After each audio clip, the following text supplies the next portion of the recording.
क्या कभी आपने एक मामूली सी तकलीफ को बहुत बड़ा बोझ महसूस किया है और फिर देखा कि बहुत से लोग आपसे कहीं बड़े मसाइल का सामना कर रहे हैं। कदीम दानिश्वर सादी एक ऐसी ही कैफियत का तज़किरा करते हैं। सादी हमेशा शुक्र से भरा रहता था। हालात कैसे भी हों, कभी उसकी ज़बान पर शिकवे का लफ्ज न आता। उसके दिल में जिंदगी के छोटे छोटे इनामात के लिए बेइंतहा कदरदानी थी और वो सुकून के साथ अपनी राह पर चलता जाता था।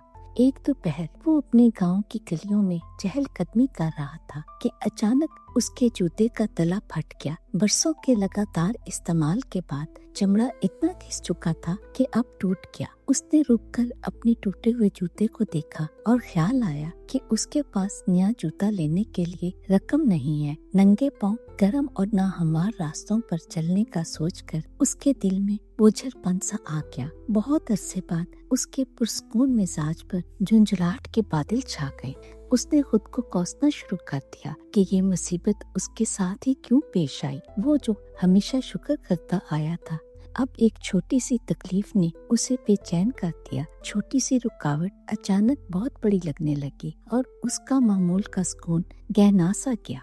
सुकून की तलाश में सादी ने सोचा कि गली के नुक्कड़ पर वाकई मस्जिद का रुख करे। शायद कुछ देर वहां बैठकर सोचने से उसे राहत मिले। जब वो मस्जिद के दरवाजे के करीब पहुंचा तो उसकी नजर सीढ़ियों पर बैठे हुए एक शख्स पर पड़ी। वो शख्स बड़े इत्मीनान से दुनिया को देख रहा था, मगर एक अजीब बात सादी को नजर आई।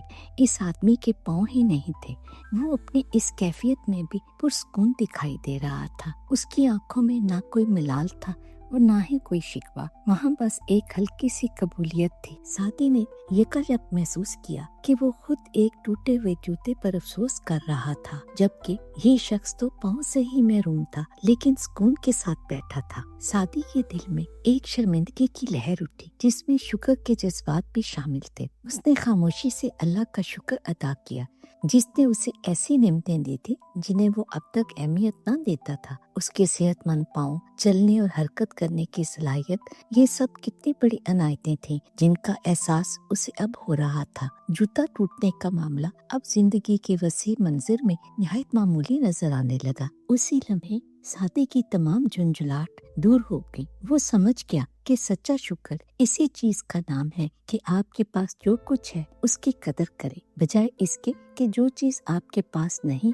उस पर रंज करें। इस पाँव से महरूम शख्स की खामोश रजामंदी ने उसे आजिज़ी और नजर के जाविये का कीमती सबक दिया। जब सादी मस्जिद से निकला तो उसके दिल में एक ताज़ा तमानियत और सुकून था। दुनिया उसे पहले से ज्यादा रोशन और खूबसूरत लगी। अब वो कदम कदम पर इन नेमतों का शुक्र अदा कर रहा था जो जिंदगी ने उस पर निछावर की थी। उसने इरादा किया कि वो इस नई हासिल करता कदर शनासी को आइंदा अपनी जिंदगी का हिस्सा बनाएगा ताकि उसका शुक्र और भी गहरा हो जाए। क्या कभी आपने इस तरह की कैफियत महसूस की कि एक छोटी सी मुश्किल आपके लिए बहुत बड़ी बन गई हो, लेकिन फिर आपने देखा कि कुछ लोग आपसे कहीं ज्यादा मुश्किलात में हैं। जब हम दूसरों की तकलीफ को देखते हैं तो हम अपने अंदर शुक्रगुजारी का एक नया दरवाजा खुलता हुआ महसूस करते हैं। अपने उन नेमतों को पहचानना जिन्हें हम अक्सर नजरअंदाज कर देते हैं